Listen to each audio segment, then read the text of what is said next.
Eh, Pertama, saya atas nama Ikatan Ahli Pengadaan Indonesia mengucapkan selamat ulang tahun kepada Persi yang hari ini berulang tahun. Semoga ke depan makin sukses untuk memajukan layanan rumah sakit di Indonesia. Amin, Allahumma amin. Jadi saya senang tadi mendengar pendahuluan dari Pak Dr. Kuncoro, kemudian apa yang disampaikan Pak Yulianto.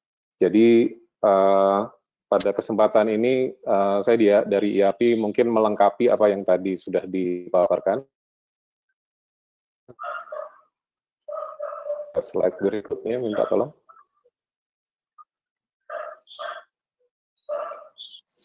Nah, terima kasih.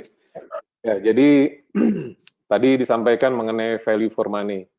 Jadi ini saya ingin sharing konsep value for money yang secara komprehensif, di mana value for money itu kita melihatnya dari seluruh rantai proses pengadaan barang dan jasa, dari input produksi barang dan jasa itu sendiri, kemudian proses pengadaannya, kemudian hasil dari pengadaannya, kemudian bagaimana pemanfaatannya.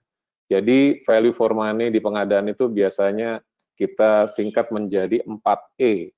Jadi pertama harus ekonomis, kemudian prosesnya harus efisien, kemudian harus menghasilkan output yang bisa dimanfaatkan secara optimal, itu yang kita sebut dengan efektif.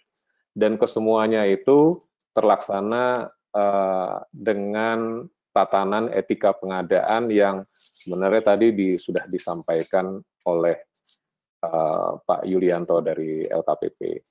Jadi ini lengkapnya kayak gini. Cuman kalau tadi Pak Heru juga sampaikan bagaimana value for money di kondisi darurat, maka di sini saya meng-highlight ada beberapa hal.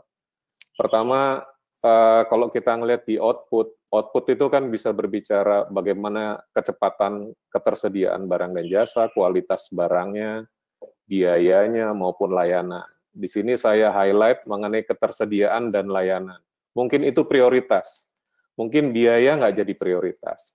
Kualitas so-so, ya di kebutuhan tertentu kualitas dibutuhkan. Tapi tadi kalau APD yang untuk tidak berhubungan langsung dengan pasien, mungkin kualitas bisa kita kesampingkan.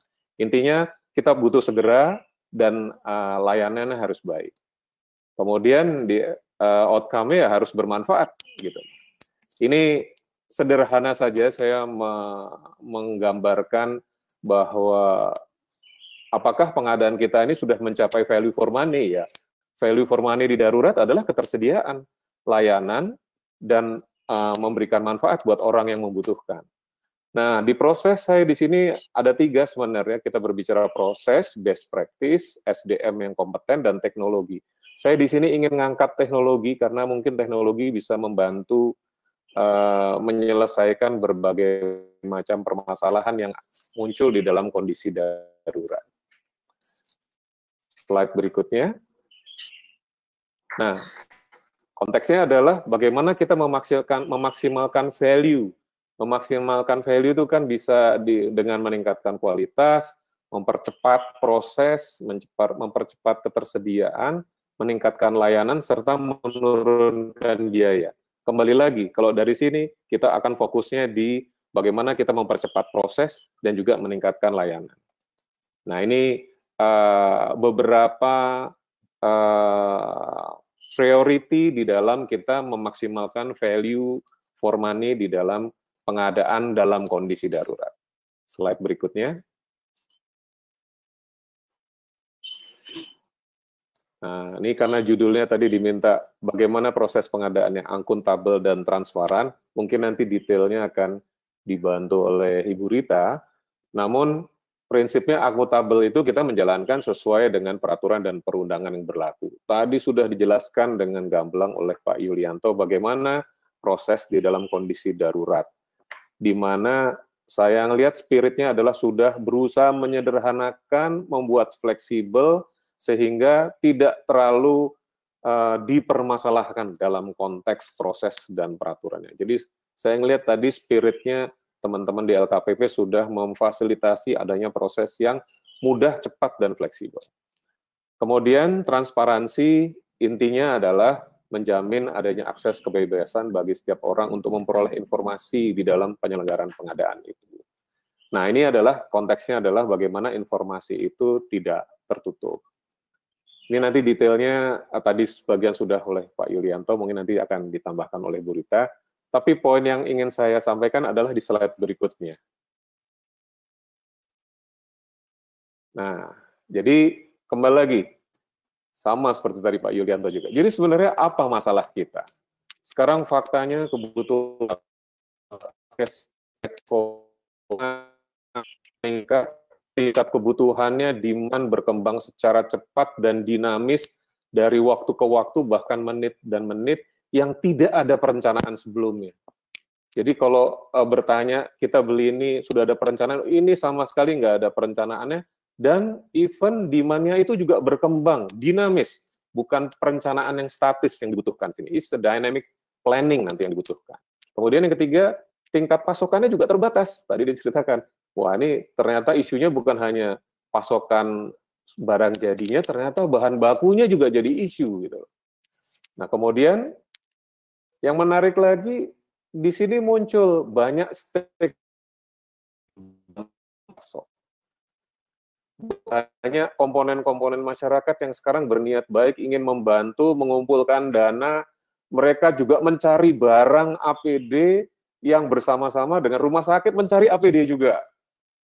Artinya muncul stakeholder baru di dalam rantai pasok yang terlibat di dalam sistem demand and supply yang tadi Pak Yulianto juga sampaikan. Sehingga saya melihatnya ada 3 permasalahan. Satu, bagaimana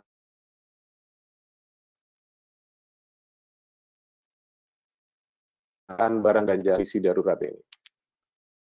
Ini yang tadi sudah dijelaskan oleh Pak Yulianto. Yang kedua, ini sekarang isunya. Mungkin sudah ada prosedurnya, dimudahkan, tapi nyari barang nggak dapat. Kalaupun nyari dapat barang, kondisinya harganya mahal, pembayarannya harus di muka, dan segala macam. Tapi tadi sudah dimudahkan. Tapi intinya adalah sekarang yang penting ada dulu nggak barangnya. Belum lagi kita berbicara masalah sebarannya nih. Ini sekarang kayak orang rebut-rebutan mana yang dulu-duluan untuk mendapatkan barang. Nah, yang ketiga adalah bagaimana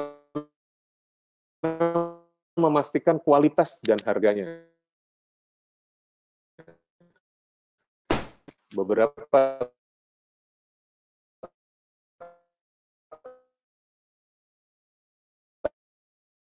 tadi sudah dijelaskan oleh Pak Yulianto. Tapi masalah pemain, nah ini jadi permasalahan. Itulah ini apa menjelaskan, tapi bagaimana memastikan ada barang atau tidak. Sama yang ketiga, bagaimana memastikan kualitasnya. Lalu bagaimana? Next. Slide berikutnya. Nah, ini yang saya ingin menggambarkan sebelumnya. Slide sebelumnya.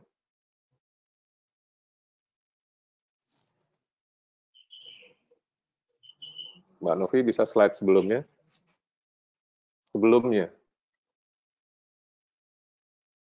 Nah, ini dia. Jadi, apa yang sekarang terjadi adalah tiap rumah sakit atau Vaskes atau Yankes itu meminta barang, kalau tadi ngelihat prosedurnya meminta barang ke PA, KPA, kemudian KPA menuju PPK untuk memproses pemesanan barang.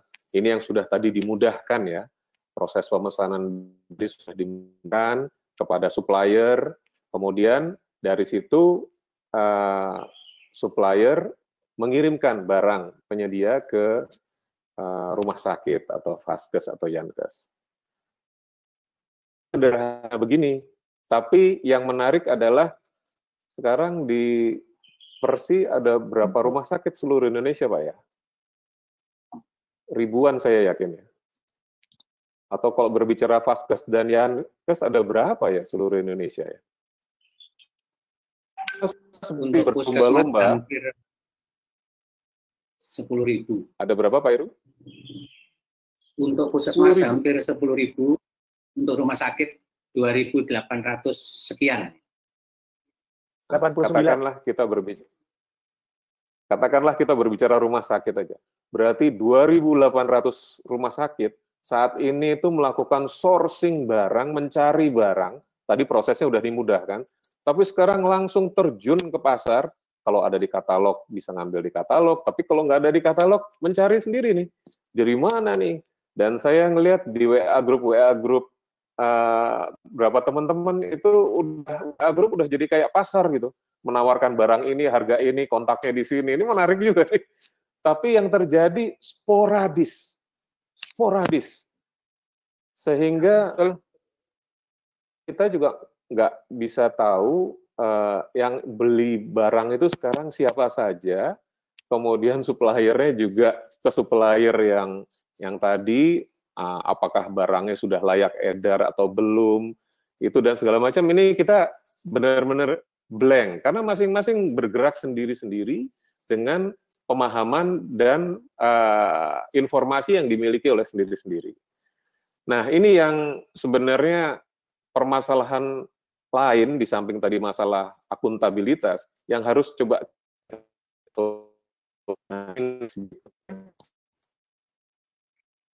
Nah, ini kami dari IAPI ingin mencoba menawarkan sebuah konsep solusi. Di slide berikutnya, minta tolong. Nah, ini. Jadi kalau kita berbicara rantai supply itu kan intinya bagaimana kita menghubungkan antara pembeli dan penjual. Bahkan mungkin nanti sumber bahan baku dari penjualnya itu sendiri. Nah, ini kalau tadi saya linkkan, dalam kondisi seperti sekarang ini, maka yang perlu dilakukan adalah, kalau tadi bahasanya Pak Yulianto tuh, bagaimana pembelian ini sebaiknya terkoordinasi. Karena saat ini pembelian tidak terkoordinasi, masing-masing jalan sendiri, penyedia juga masing-masing, ya pokoknya siapa yang mau, saya punya barang seperti ini, siapa yang mau harga sekian, kondisinya kayak gini, saya berikan. Nah, ini yang kita perlu ada upaya mengkoordinasi. Nah, ini yang saya sebut dengan kolaboratif supply and demand planning. Jadi, teman-teman dari Persi, nah ini peran Persi jadi sangat penting yang bisa mempersatukan rumah sakit itu, agar rumah sakit dan Yankes tadi itu tidak terus jadi berlomba-lomba duluan mendapatkan barang, which is itu memang kebutuhan ya, butuh segera gitu. Tapi kita perlu koordinasi, kenapa? Karena berbicara supply-nya juga terbatas. Karena ini scarcity of resource-nya tidak hanya terjadi di Indonesia, tapi seluruh dunia.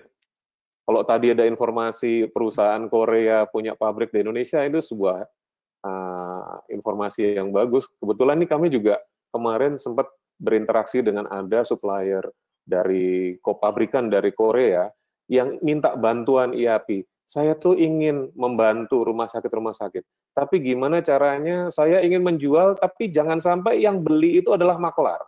Jangan sampai yang beli itu adalah penimbun barang. Nah, sehingga gimana nih caranya? Oleh sebab itu, kita perlu mengkoordinasikan. Kalau di dalam teori supply chain, itu kita perlu mengelola informasi kebutuhan dan pasokan. Itu buat apa ya, semacam sentralisasi informasi, atau kalau kita pakai teknologi ini semacam platform. Yang pertama, meregister kebutuhan dari 2.800 rumah sakit atau dari 10.000 puskesmas tadi, itu kita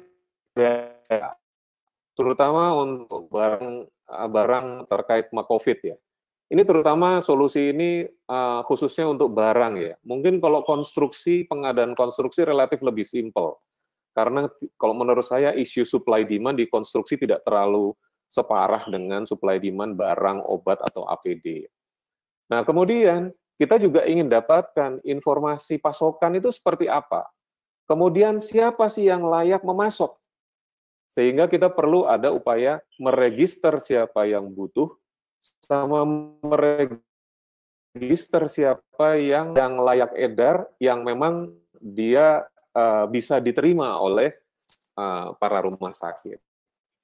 Nah, baru di situ ada kegiatan koordinasi. Dalam hal ini koordinasi itu artinya ya bisa jadi tidak semua kebutuhan dari setiap rumah sakit itu bisa dipenuhi, tapi mungkin ini akan dibagi-bagi, didistribusi sesuai dengan prioritas, sesuai dengan kebutuhan yang lebih penting satu dan lainnya.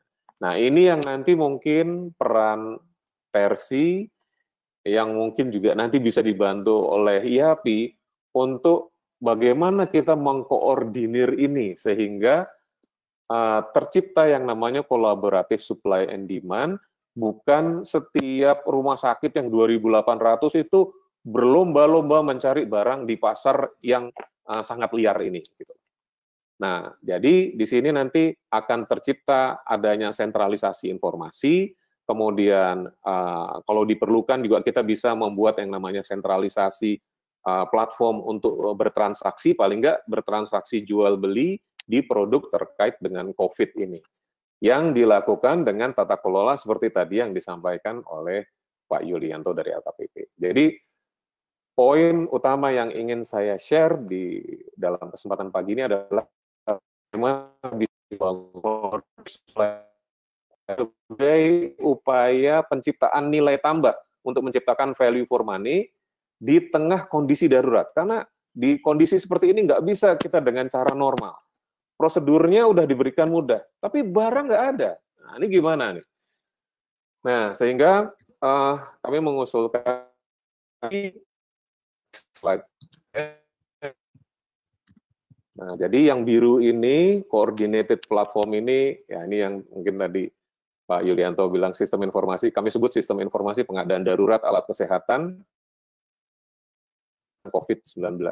Di mana di dalamnya ada fungsi RFI. RFI itu artinya setiap rumah sakit atau Yankes bisa mempublish kebutuhan dia seperti apa, bisa mempublish setiap hari perkembangannya gimana. Karena yang namanya kebutuhan itu kan bergerak yang sangat dinamis dan cepat dari waktu ke waktu. Kemudian nanti dari informasi itu bisa dilakukan purchasing. Ini seperti e-purchasing-nya di LKPP. Artinya ini adalah fasilitasi untuk kita bisa lakukan yang namanya coordinated purchasing.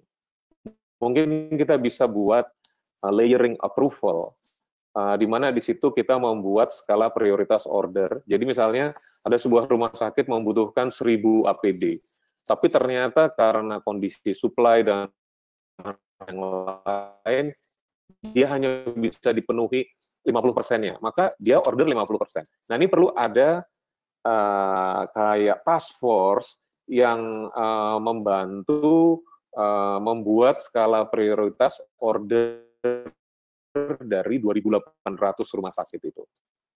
Nah, yang menarik juga di sini banyak ada pihak-pihak yang mendonasi juga. Nah, ini sebaiknya juga dikoordinasi supaya para donatur juga nggak sporadis ngirim kemana-mana.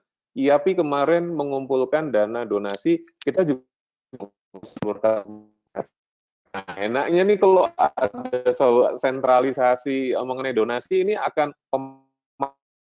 manfaatannya akan lebih mudah. Next. Jadi saya kira itu yang bisa saya coba sharing terkait dengan intinya yang saya ingin sampaikan di sini adalah menangani permasalahan bagaimana kita mendapatkan mendapatkan barang dan jasa yang sulit didapat di dalam kondisi darurat. Yang solusinya adalah kita melakukan kolaboratif supply and demand planning. Demikian Bapak Ibu sekalian, nanti kita bisa lanjutkan dengan tanya jawab. Terima kasih. Assalamualaikum warahmatullahi wabarakatuh.